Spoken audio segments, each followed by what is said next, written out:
Guys, we are back with the Screen Team, and I'm being joined by Nwanda for this final review of 2017, and we're doing a film called Dead Poet Society. And I'm joking, we got Matt with us, and Matt, it's interesting because I wanted to do this review, and you were like, "Yeah, I've never seen Dead Poet Society." Right. And I was like, "What?"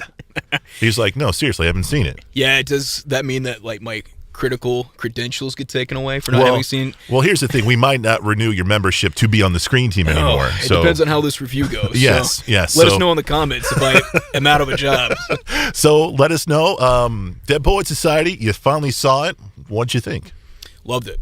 One of Robin Williams' best performances. Obviously, it's a classic, and an early turn for Ethan Hawke, who was great, in the film as well. Yeah. Very young Ethan Hawke.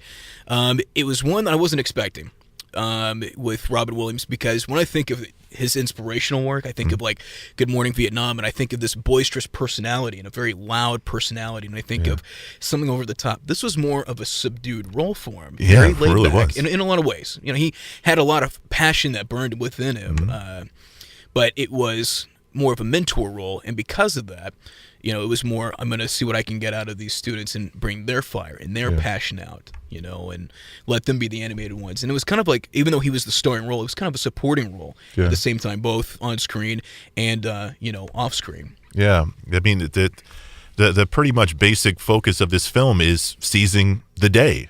Carpe diem, seize the day, and that's what I love most about this film is, you got to take chances. You got to, our lives only last so long, and if there's something you really want out there, go and try to get it as best as you can. I love that scene where it's the first day of school and he takes the class out and he's like, "Guys, look at the pictures of the previous people that were once your age, right, and are now dead." He said, "We're worm food, basically." Right. And so you have to live life. You have to seize the day. Mm-hmm. So we've got Robin Williams. He is the main teacher in this film, but our main characters are these group of students who go to this, this wealthy, high-privileged school. I'm guessing somewhere up in the Northeast. Yeah, there weren't too many like Bostonian accents, but I'm guessing somewhere in New England or upstate New York. I believe it was a Catholic school for boys. Yeah. So we've got these characters, and basically we're following a lot of these characters more than Robin Williams per se. So we've got I can't even think of his name. I'll need to get the. Let's see. There's Robert Sean Leonard as Neil Perry, whose father is Kurtwood Smith, who most well known from that '70s show, and a great turn in the movie. He's great at playing the overbearing father, as he played in this film and in that '70s show. He has a less redeemable character in this movie than he had as Red Forster, but he's still great. But in his performance, I would agree. I mean, I'd agree with you with everything you said there. But there's that one scene where you just see his emotions come out. You understand, because from that generation, really a lot of people, I don't think, at least from my generation, appreciate how much the baby boomers changed the way that we look at the world.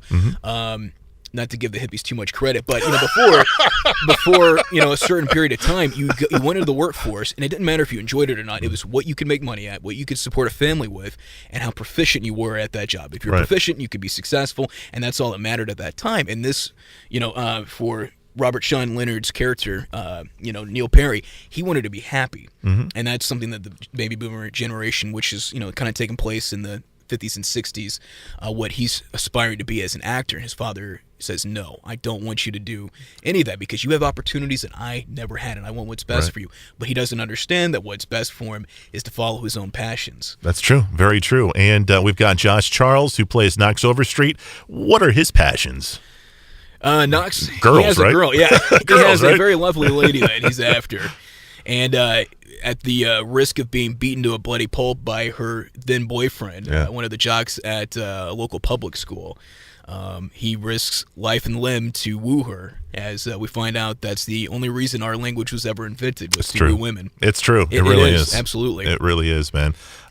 Ethan Hawke plays Todd Anderson, and Todd Anderson is basically trying to find his voice. Yep, he's a very shy, very sheltered, and introverted character in the movie. And with the help of Neil Perry, his roommate, and with, of course, Robin Williams as Mr. Deaton, he does find his voice, and he does become a part of the Dead Poets Society, a group that meets in a cave, inspired by Robin Williams' own, his character's own group back whenever he attended this posh, secluded all-boys school.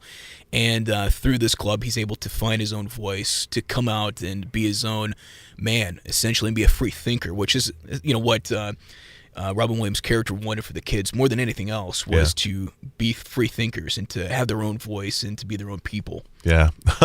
We've got Gail Hanson, who plays Charlie Dalton, and Charlie, he's like the black sheep of the group. He's funny. He doesn't seem like he should belong there. I don't know if he got like a scholarship or if his parents were rich or what his deal was, man. But he was definitely, he don't want to be there. But he's definitely the comic relief in it. And I love that one scene where they're trying to find out who the instigator was in, a drama piece in the newspaper or whatever. They're having this big conference and big meeting about it, and he brings a phone into the conference, and he's like, "Hello?